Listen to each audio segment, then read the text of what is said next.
Yeah. What today I have for you? Today I have for you a beautiful lyric composed by Percy Bysshe Shelley, a poet of Romantic era or Romantic age. He has a revolutionary thought, and in this poem he has personified the west wind, and the poem is in ode form. Already I have given you the critical analysis, or you can say the critical appreciation of the poem. Today I will explain the original text, yeah, original poem, and here you find what ki the poem has five stanzas, and ode in this poem west wind has been addressed, because जो ode जो poem होता है, it is often in addressing form. It is not written for but to, एक इसका concept होता है, and ode is longer the lyric proper, कुछ उसके वर्ड्स होते हैं कि उसमें म्यूजिक है, सीरियस सब्जेक्ट मैटर को लेकर के बात की गई है। और यहाँ पर भी ओड को जब पर्सनिफाइड किया गया है तो दो कॉन्सेप्ट उसका आता है कि वेस्ट विंड को जो पर्सोनिफाइड किया गया उसका कॉन्सेप्ट है कि west wind is the preserver and destroyer, वो प्रिजर्वर भी है, डिस्ट्रॉयर भी है। प्रिजर्व किस चीज को करती है? प्रिजर्व करती है उन चीजों को that is highly significant forward, that is highly significant for the society, और उन सब चीजों को लेकर के। तो प्रिजर्वर का कॉन्सेप्ट स्प्रिंग से आया हुआ है और डिस्ट्रॉयर का कॉन्सेप्ट ऑटम से लिया गया है। The poem is in the whole poem has five stanzas, but I will explain only three stanzas. तीन को ही जो important है उसी को मैं करूंगा। Already I told you कि the poem is composed in terza rima and Italian stanza verse form। जो poem है वो terza rima में है, और terza rima आप क्या है, Italian stanza verse form है, उसको भी लेकर के मैंने आपसे बात किया हुआ था। Here I am sharing you the PDF file, and yeah, I think it's visible.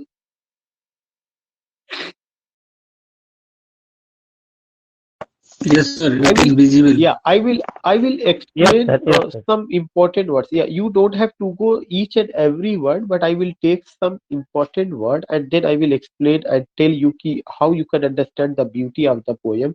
Yeah, what the spirit of the poem is. Poem का जो spirit है वो क्या है? So in the very first line you find कि poet is addressing whom, the poet is addressing west wind. Oh wild west wind. The poet is addressing whom? The poet is addressing west wind. So here you find oh wild west wind. Wild refers to what? It refers to uncontrollable. Who is uncontrollable? West wind is uncontrollable, and west wind has been personified, and this is the west wind that is the preserver and destroyer. It preserves what? It preserves such values which are highly fruitful for human beings, उनको लेकर के है। और here you find कि जो west wind है, ओ wild west wind, this is what? This is the breath of autumn's being. This wild west wind, this uncontrollable west wind, या this west wind, जो ये वेस्ट विंड है जिसको personified किया गया है, ये बताने की कोशिश की गई, it is the breath, it is the life, या इट प्रोड्यूसेस, या इट गिव्स लाइफ। ये किसको ब्रीथ देती है, किसको जीवन देती है? आटम्स को, आटम्स बीइंग। आटम सिंबल किसका होता है? Autumn is the symbol of downfall.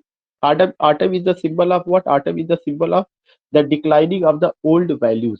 और जो जो आपका पतझड़ होता है, उस पतझड़ में we know it very well कि the leaves from trees they come and they we find the downfall of the leaves, and they turn into pale they turn into you can say कि they change their color, and the green leaves turn into dried leaves। जो green leaves होती है वो dried leaves में तब्दील हो जाती है और वो यहाँ वहाँ scattered हो जाती है।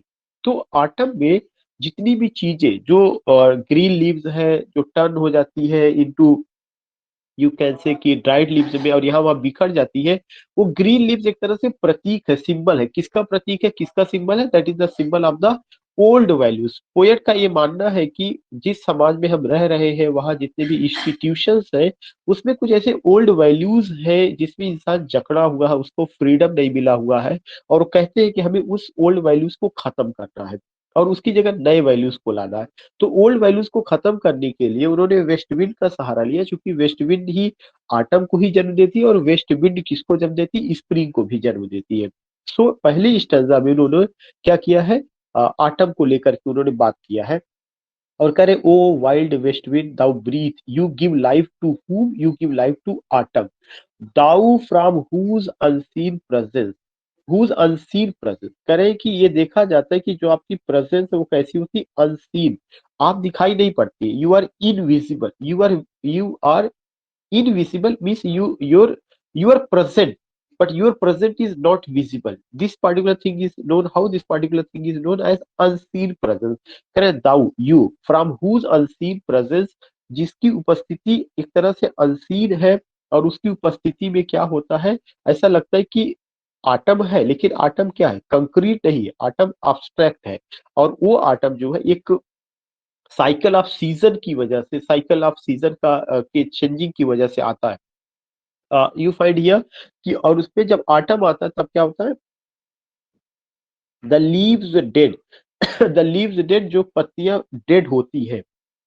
जो पत्तियां ग्रीन से ड्राइड हो जाती सूख जाती है आर ड्राइवेड वे वैसे ही हटा दी जाती है लाइक गोस्ट जैसे कि कोई गोस्ट वगैरह कोई भूत होता है फ्रॉम एन इंचेंटर किसी जादूगर के आने से या किसी आप कह सकते हैं कि मैजिशियन जादूगर जिसको अपने भारतीय समाज में ओझा टाइप का या झाड़ फूक करने वाले आते हैं उनको देख करके जैसे जो है क्या करते हैं भूत भागता है ऐसे ही आटम में सूखी पत्तियां जो है क्या होती है एक जगह से हट करके दूसरी जगह पर चली जाती है मतलब उनका वैल्यू खत्म हो जाता है और उनकी जगह स्प्रिंग में नई पत्तियां आ जाती है तो स्प्रिंग के आने का मतलब कि नई सोच का आना है स्प्रिंग के आने का मतलब कि नई आइडियोलॉजी का आना है और स्प्रिंग में जब नई पत्तियां या नई कलियां खिलती है या जन्म लेती है तो this is the symbol of this is the symbol of the blossoming of the new ideology this is the symbol of the accepting of the new ideology which is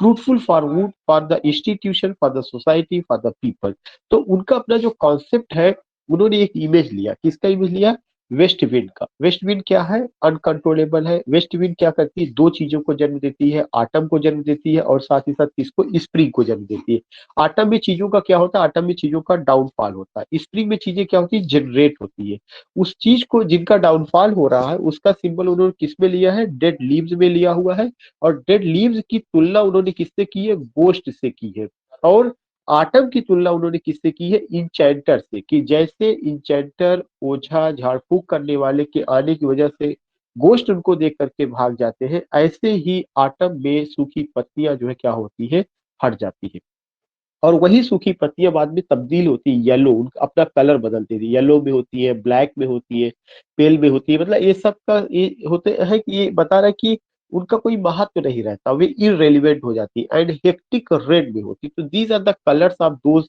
dead leaves और जब ये इस colour में हो जाती green से इस colour को धारण करती है पेस्टिलेंस स्ट्राइकेड मल्टीट्यूड्स तब समूह में बहुत सारे pestilence pestilence word here refers to parasites बहुत सारे परजीवी जो है उन पत्तियों पर समूह में आके बैठ जाते हैं या उन पत्तियों को अपना शिकार बनाते हैं और उसकी वजह से उनका अस्तित्व भी खत्म हो जाता है pestilence stricken multitudes in groups O thou who chariotest to their dark wintry wind O thou यहाँ पे वेस्ट विंड को उन्होंने संबोधित किया है कि ओ दाऊ वो वेस्टविंड तुम ही हो हु चैरियट चैरियट का मतलब होता है रथ पर सवार होकर के जो अपने रथ पर जब सवार होकर के आती है या जब वेस्ट विंड आती है तो बहुत सारी चीजों को जो है बहुत सारे बीज को बहुत सारी चीजों को वो ले जाती है विंट्री बेड जाड़े के समय में जाड़े के समय में वो खेत और खलिहानों में बहुत सारे बीजों को सुला देती है विंट्री माने विंट्री सीजन की बात करें आटम के बाद winter then spring विंट्री bed bed मतलब बहुत सारे सीड्स बहुत सारी चीजें जो है कहाँ पे चली जाती है विंटर के समय जो है या उसी रथ पे सवार होके विंटर भी आता है आटम विंटर और जब विंटर होता है तब क्या होता है तब बहुत सारे जो बीज होते हैं वो खेतों में पड़े रहते हैं और फिर समय के साथ वे जो है क्या होते हैं पनपते हैं द विंग्ड सीड्स और वही जो है विंटर के जाने के बाद वही बीज जो बीजों में पंख लगता है विंग माने पंख यहाँ वर्ब फॉर्म में आया हुआ है द विंग्ड सीड्स और तुम ही उन बीजों को एक नए एक एक पंख देती हो या वो उपजती है वे आती है where they lie cold and low जहां वे लंबे समय तक पड़े रहते हैं लाइक कोल्ड एंड लो कौन कोल्ड और लो जो है डार्क साइड इमेज है एक अच्छी इमेज नहीं डार्क साइड इमेज है where they cold and low, जहां पे वे लंबे समय तक पड़े रहते हैं। कौन पड़ा रहता है? वे बीज जो वेस्टविंड के द्वारा जो है ठंड में खेतों में डाल दिए जाते हैं। ईच लाइक अ कॉप्स, हर बीज जो है एक डेड बॉडी, कॉप्स माने डेड बॉडी के समान होता है। विद इन इट्स ग्रेव, वो अपनी कब्र में पड़ा रहता है। कब्र में पड़े रहने का मतलब वही खेतों में पड़ा रहता है। अंटिल दाइन आजेव सिस्टर ऑफ द स्प्रिंग, जब तक कि स्प्रिंग, स्प्रिंग को भी पर्सोनिफाइड किया गया, जब तक कि स्प्रिंग का आना नहीं हो जाता है, जब तक कि स्प्रिंग नहीं आ जाती है या स्प्रिंग का मौसम नहीं आ जाता है, तब तक वे बीज वही खेतों में पड़े रहते हैं। और फिर उसके बाद जो है जब स्प्रिंग ब्लो करती है, जब स्प्रिंग का समय आता है, हर क्लेरियन ओवर द ड्रीमिंग अर्थ, तब हर जगह जो है क्या होता है कि आपका जो क्लेरियन है, आपका जो स्वीट साउंड है, वे जो है क्या होती है उस काल्पनिक धरती पर नजर आने लगती है। And fill driving sweet birds, और पूरी धरती जो है क्या होती है कलियों से भर जाती है, एंड ड्राइविंग स्वीट बर्ड्स से भर जाती है। Like flocks to feed in air, like flocks, और हर जगह जो है हवा में जो है फीडिंग हो जाता है। किसका फीडिंग हो जाता है? लीव्स, बड्स का, रोजेस का, फिश फ्लावर्स का। The we find that with the coming of spring, just as this month, in this month in India especially, you find what you find, this is spring season, and you find roses, you find some other things. So you find driving sweet birds like flocks to feed in air with living hues and odor plain and hill, और समतल मैदानों में, हिल माने पहाड़ियों में, odour का मतलब खुशबू, और ह्यूज माने कलर, हर जगह जो है फूलों की खुशबू, फूलों के कलर, चाहे वो समतल एरिया हो चाहे वो पहाड़ी एरिया हो, वह जो है भर जाता है। तो जो स्प्रिंग है वो नए मूल्यों का, नए वैल्यूज का, जो सोसाइटी के लिए इम्पोर्टेंट है, जो पीपल के लिए इम्पोर्टेंट है, उसका प्रतीक है। पूरे पोयम में वेस्ट विंड सेंटर में है, वेस्ट विंड को ही लेके सारी बात कही जा रही है। वेस्ट विंड के ही माध्यम से आटम का आना हुआ, वेस्ट विंड के ही माध्यम से जो है आपका विंटर का भी जिक्र किया गया, वेस्ट विंड के ही माध्यम से स्प्रिंग का जिक्र किया गया। These things we fight. Spring shall blow. Her clarion over the dreaming earth, and fill driving sweet birds like flocks to feed in air, with living hues and odors plain and hill.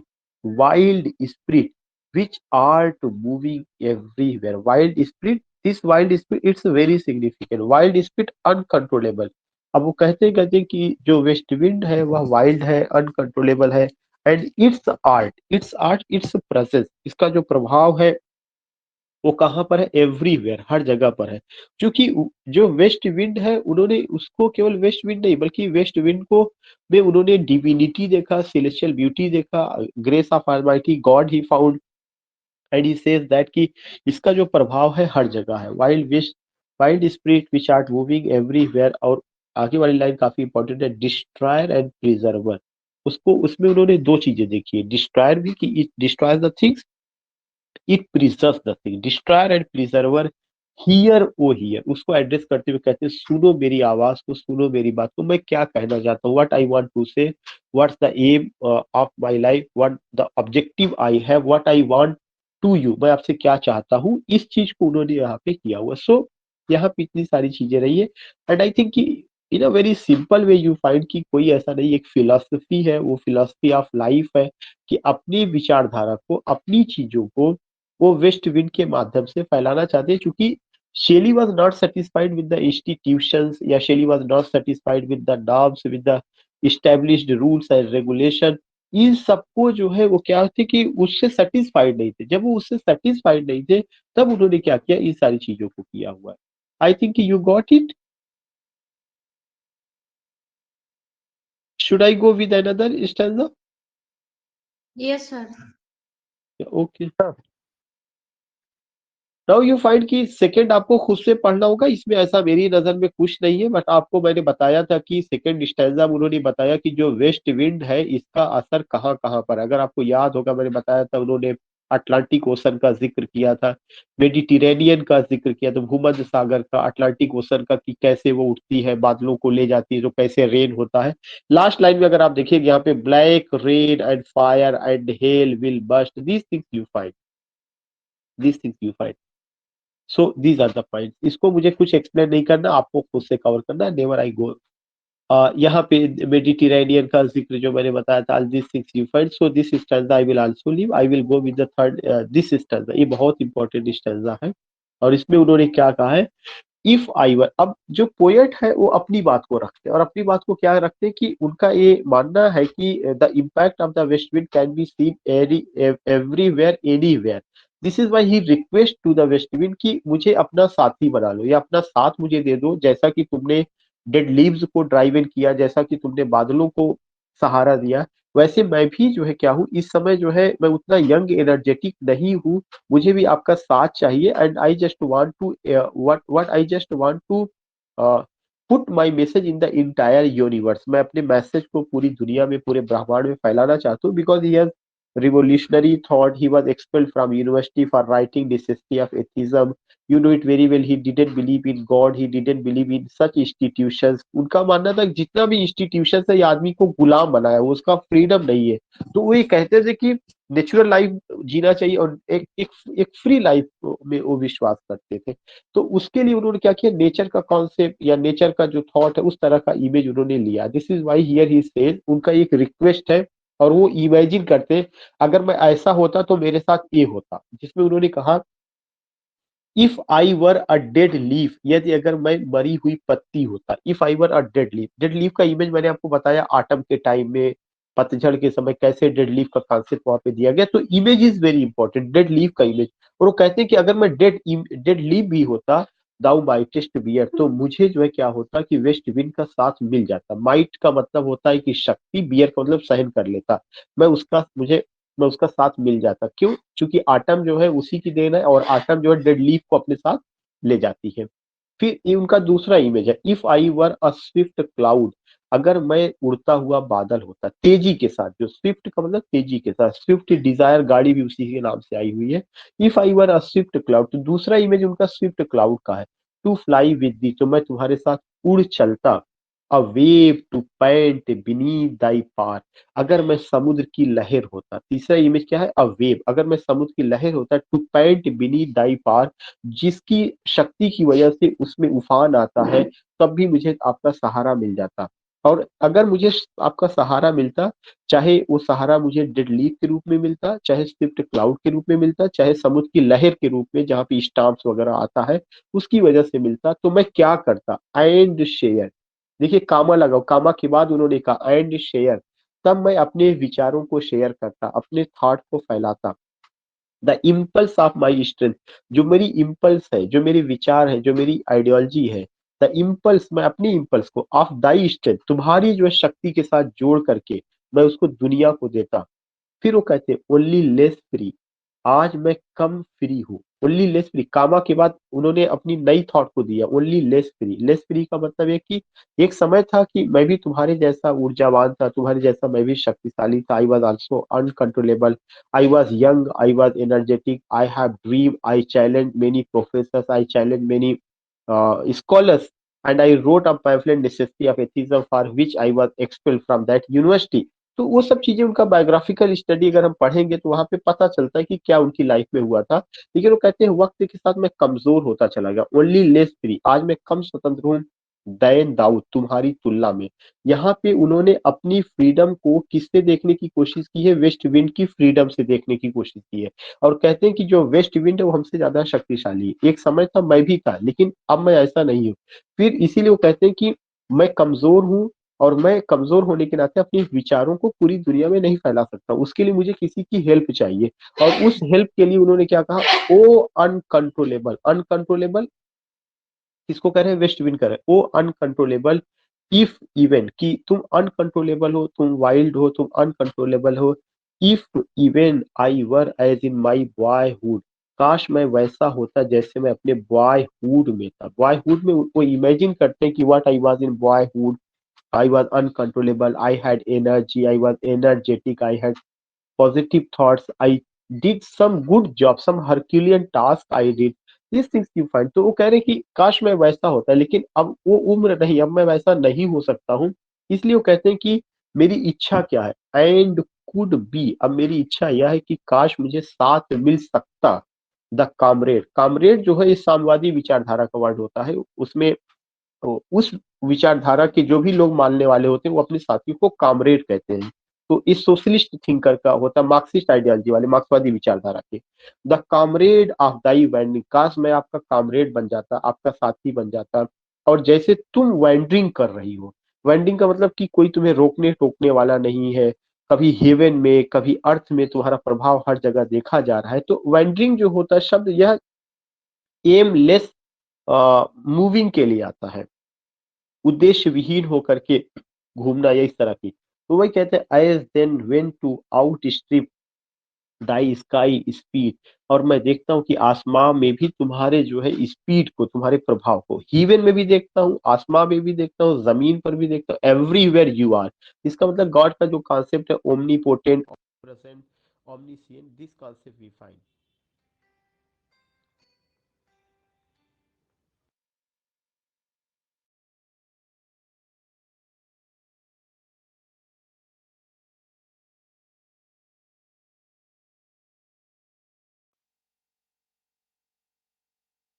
कि here is what, here is the image of the comrade, and this comrade का concept you find कि wandering over heaven, as then when to outstep die sky speed। ये speed word बहुत important, क्यों important है कि जो poet है उसमें वो स्पीड नहीं, उसमें स्विफ्टनेस नहीं है, but he finds speed, he finds swiftness कहाँ पे, वेस्ट विंड में, और इसीलिए उसकी स्पीड के साथ अपने आप को जोड़ना चाहता है कि अगर मैं इसका मुझे साथ मिल गया तो I will be able to put my message in entire universe.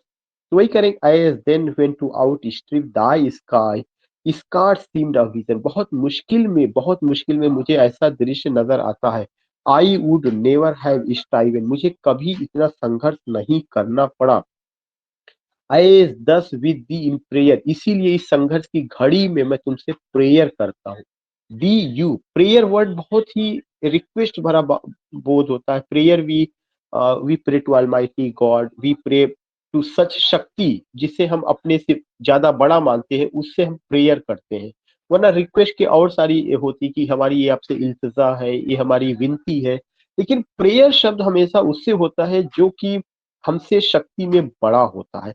And prayer for always almighty God, तो वर्ड्सवर्थ ने भी देखा था, लेकिन यहाँ पे इन्होंने उस गॉड को वेस्टविंड में देखा, और उसकी दोनों इमेज को, डिस्ट्रॉयर और प्रिजर्वर, दोनों को उन्होंने प्रेजेंट किया, और कहते हैं एज दस विद दी, इसलिए मैं तुमसे ये प्रेयर करना चाहता हूँ, इन माई सोर नीड, आज जब मेरा बुरा दौर चल रहा, सोर नीड, वक्त में, जरूरत के समय, ओ लिफ्ट मी, कि मुझे जो है उठा लो या मुझे अपने साथ ले चलो, एज अ वेव, चाहे समुद्र की लहर समझ के ले चलो, अ लीफ, चाहे एक सूखी पत्ती समझ के ले चलो, अ क्लाउड, चाहे जो है एक बादल का हिस्सा समझ के ले चलो, क्योंकि यहाँ पे तुम्हारा असर मैंने देखा है, और तुम्हारी वजह से ये चीजें मूव करती है। तो I just want to move hither and thither, I want to put my message in entire universe, I want to be uncontrollable, I need speed, and I found speed in you, I found swift in you. So I have a desire, and I want to put that desire. Yeah, I want to just expand that thing everywhere. फिर उन्होंने कहा, I fall upon the थॉर्स of life, आज मैं जीवन के कांटों से मैं घिरा हुआ हूँ। फॉल अपॉन का मतलब मैं गिरा हूँ कहाँ पे, थॉर्स, कांटे ऑफ लाइफ, मतलब मेरे जीवन में बहुत झंझावते हैं, बहुत सारी समस्याएं हैं। आई ब्लीड, और ऐसा लगता है कि मैं खून से लथपथ हूँ। खून से लथपथ होने का मतलब इन द सेंस कि बहुत सारी प्रॉब्लम्स, बहुत सारी चीजें जो है से मैं घिरा हुआ हूँ। और फिर वो कहते हैं कि a heavy weight of art, heavy माने भारी भरकम, वेट समय, नॉट समय, वेट का मतलब वजन, ऑफ आर्स, आर्स का मतलब कि घंटे, ये जो समय है, ये जो घंटा है, इसने हमें क्या कर लिया, हैवी वेट कर लिया, हमें काफी ज्यादा जो है झुका दिया। Heavy weight of art, weight of art, समय ने हमें झुका दिया है। हैज चेन्ड एंड बोर्ड, समय ने मुझे चेनिंग कर दिया, समय ने मुझे बो कर दिया। वन टू लाइक दी, एक समय मैं तुम्हारे जैसा था, कैसे था, टेमलेस था, अनकंट्रोलेबल था, एंड स्विफ्ट, मेरे अंदर भी तेजी थी, एंड प्राउड, और अपने ऊपर मैं गर्व करता था। सो बहुत ही पोलाइट टोन में उन्होंने कहा कि समय ने मुझे कमजोर बना दिया, मैं यूनिवर्सिटी से निकाल दिया गया, मुझे प्रोफेसर ने साथ नहीं दिया, मेरी ये विचारधारा, इस वजह से मुझे ऐसा हुआ, या वक्त के साथ मैं बूढ़ा हो चुका, जबकि उनकी डेथ जो है अर्ली एज में हुई थी, 30-31 की लाइफ को डेथ ओल्ड एज में नहीं रखा जा सकता। लेकिन यह एक विचार है, यह एक आइडियोलॉजी है, और जब वो ये पोयम वो लिखे होंगे, हो सकता है तब तो और कम उम्र के रहे हो, लेकिन वो देखते हैं कि उनका जो थॉट था, उनका जो विचार था, वो जो है चीजें सोसाइटी के लोग एक्सेप्ट नहीं कर रहे। तो उन्होंने कहा कि समय का जो मार है वो मेरे ऊपर ज्यादा पड़ा, मैं इस समय चेन में हूँ, बंधन में हूँ, वो मैं झुक चुका हूँ, या इस तरह की चीजें। वन लाइफ टू दी, एक समय में आप जैसा था, कैसे था, एक इमेज है, टेमलेस था, स्विफ्ट था एंड प्राउड था। So these things you find कि उनका अपना एक विचार है कि हमें वेस्ट विंड का साथ चाहिए। कैसे चाहिए? चाहे वो एक डेड लीफ के रूप में मिले, चाहे स्विफ्ट क्लाउड के रूप में मिले, चाहे वेव के रूप में मिले। और क्यों चाहिए? क्योंकि वेस्ट विंड हमसे ज्यादा पावरफुल है, वेस्ट विंड में हमसे ज्यादा स्ट्रेंथ है। वेस्ट विंड का अगर साथ मिलेगा तो I will be able to put my message in entire universe, I will be able to expand my ideology all over the world. इसीलिए वो क्या करते हैं, वेस्ट विंड से प्रेयर करते हैं कि ये वक्त की जरूरत है, या मैं इस बुरे वक्त में तुम्हारा साथ चाहता हूँ, और कैसा चाहता हूँ, चाहे मुझे एक वेव लीफ क्लाउड समझ करके जो मुझे तुम उठा लो। और this image is very important, ये उनके डार्क साइड ऑफ लाइफ को प्रेजेंट करता है। I fall upon the thoughts of life, I believe. So I think you got it Yes, sir. Now. Yeah, just presenting the last stanza here, it's very important। अब उनका अपना क्या request है, क्या वो चाहते हैं कि जब उन्होंने कहा कि मुझे ये समझ कर उठा लो, तब इसके बावजूद भी उनकी एक अपनी इमेज है कि मेक मी दाई लायर। अगर कुछ ना संभव हो सके तो मुझे अपनी लायर बना लो, द वर्ड की अपना म्यूजिकल वॉइस बना लो, क्योंकि तुम जहां जाती हो एक एक वॉइस तो नजर आती। तो मैं जो है तुम्हारा ही हिस्सा बनना चाहता हूँ, एक तुम्हारी वॉइस बनना चाहता हूँ। मेक मी दाई लायर, मुझे अपना म्यूजिकल वॉइस बना लो।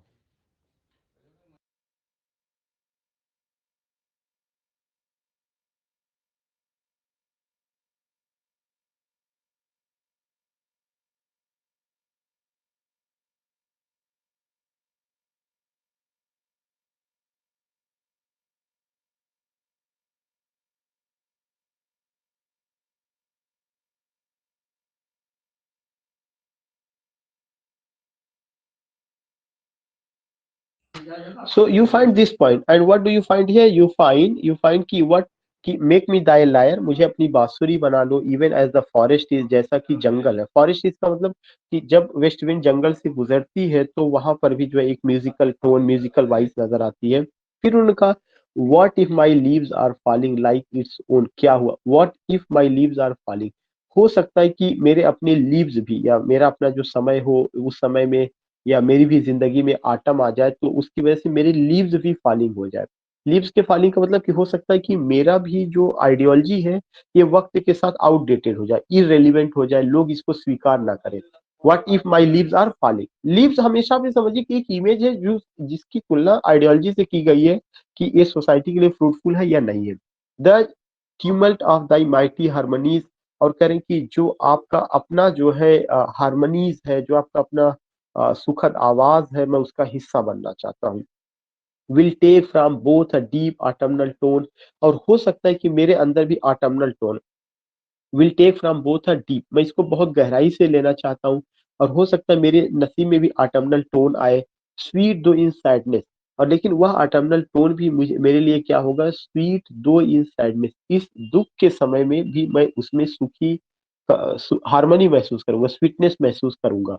B thou, be thou, I want to be your part. Be thou spirit fierce, you are the spirit, you are not the west wind, बल्कि तुम एक चेतना हो, तुम एक सोच हो जिस जो एनर्जेटिक है। माई स्पिरिट, और तुम्हारी स्पिरिट में मैं अपनी स्पिरिट को मिलाना चाहता हूँ। बी दाउ मी, और मैं तुम्हारा हिस्सा बनना चाहता हूँ। इम्पिचुअस वन, ओ अनकंट्रोलेबल वेस्ट विंड। तो पोएट का जो एक इमेजिन है कि वो वेस्ट विंड का हर हाल में साथ चाहते हैं, उसका साथ लेने के लिए वो कहते हैं कि मैं तुम्हारा लायर भी बनने को तैयार हूँ। लायर मतलब म्यूजिकल इंस्ट्रूमेंट। वो कहते हैं कि जो एक जो एक तरह से ट्रम्पेट जो वर्ड है, या जो आवाज होती है नगाड़े की, अगर वैसा भी कुछ होता, then I just want to get that voice also. नहीं होता तो ऑटमनल टोन की, आटम में बहने वाली जो टोन होती है, जो यद्यपि वो नीरस होती है, लेकिन उस दुख की टोन में भी मैं खुशी महसूस करूंगा। But I want to get only your friend, only your company, only your company. और फिर उसको वो बहुत ही एडमायर करते हैं, कहते हैं कि ये पूरा एक स्पिरिट है, you are a spirit, you are a thought. उसको my spirit be thou me impetuous one, drive my dead thoughts over the universe, मैं चाहता हूँ कि जो मेरे डेड थॉट्स हैं, क्यों यहाँ पे डेड थॉट्स? क्योंकि अभी सोसाइटी उसको स्वीकार नहीं कर, इसलिए उन्होंने अपने थॉट को डेड थॉट्स कहा। करें, मैं चाहता हूँ कि drive my dead thoughts over the universe, मेरे जो है मरे हुए विचारों को जो है पूरी दुनिया ब्रह्मांड में फैला दिया जाए। Like wither leaves to quicken a new birth, जैसे कि सूखी पत्तियों को हटा दिया जाता है और वे तेजी से उसकी जगह नई पत्तियां जन्म ले लेती है। लाइक वाइदर, वाइदर में कुम्हलाई हुई, सूखी हुई। टू क्विकन, तेजी के साथ, अ न्यू बर्थ, उनका नया अवतार होता है। ऐसे ही जो मेरी अपनी आइडियोलॉजी है, ये सोसाइटी के लिए आज डेड लग रही है, लेकिन जब ये फैलेगी तो एक नए रूप में आएगी। And by the incarnation of this word, और मैं इस पंक्ति के माध्यम से इनकांटेशन करता हूँ। इनकांटेशन हियर वर्ड्स की मैं एक प्रोक्लेमेशन करता हूँ, मैं एक घोषणा करता हूँ। और क्या चीज का करता हूँ कि scattered as from an unextinguished hearth, मेरे विचारों को वैसे ही फैला दिया जाए जैसे कि राख के नीचे दबी हुई। अनएक्सटिंग्विश, एक्सटिंग्विश का मतलब होता है बुझी हुई, अनएक्सटिंग्विश का मतलब जो बुझी हुई ना हो। हर्थ माने राख, जैसे कि कोई राख होती है, उसके नीचे चिंगारी होती है, और वह चिंगारी तो रहती है लेकिन ऊपर से वो राख की शक्ल में नजर आती है। तो उन्होंने कहा कि आश्चर्य, मैं चाहता हूँ ऐसे ही मेरे अपने जो है आप कह सकते हैं आइडियोलॉजी को फैलाया जाए, जो रिलेशनशिप अशेज और स्पार्क्स का है। अशेज, अशेज माने राख, स्पार्क्स माने चिंगारी का जो रिलेशनशिप होता है। माई वर्ड्स एमंग मैनकाइंड, ऐसे ही मेरे शब्द आज दबे हुए हैं, लोग वहां तो नहीं दे रहे, लेकिन मैं चाहता हूँ कि इसे जो है मैनकाइंड में, लोगों के बीच में इसे फैला दिया जाए। Be thou my lips to the unawakened earth, और मैं चाहता हूँ बी थ्रो माई लिप्स, कि मेरी लिप्स को, मेरी आवाज को, मेरे थॉट को अनअवेकन, वह धरती जो कि जो सोई हुई है, उस धरती के लोगों के बीच बीच फैला दिया जाए, लोगों के बीच बता दिया जाए। The trumpet of a prophecy, और मैं नगाड़े की धुन पर इस प्रोफेसी को कहना चाहता हूँ, मतलब बुलंद आवाज में मैं भविष्यवाणी करता हूँ। O wind, if winter comes can spring be far behind, ये मैं क्वेश्चन पूछता हूँ कि क्या जब विंटर आता है, क्या जब दुख की घड़ी आती तो सुख की घड़ी नहीं आती? इसका मतलब विंटर आता है तो सुख भी आता है। इसका मतलब है कि आज मेरे थॉट्स लोगों को डेड लग रहे हैं, लोग उस पर यकीन नहीं कर रहे, लेकिन एक समय आएगा जब लोग इस पर यकीन करेंगे, लेकिन इसके लिए मुझे आपका साथ चाहिए। So these are the things जो उसमें वो है, क्योंकि इस चीज को लेके आई हैव एक्सप्लेन्ड यू पूरा स्टैंजा वाइज मैंने बताया था। उसका क्रिटिकल एनालिसिस में तो एक थॉट आपके मन में ऑलरेडी है, ऐसा नहीं कि उसमें कोई नया चीज है। So you got it and I hope you have enjoyed the session and these were the things, yeah, these were the points which I have taken.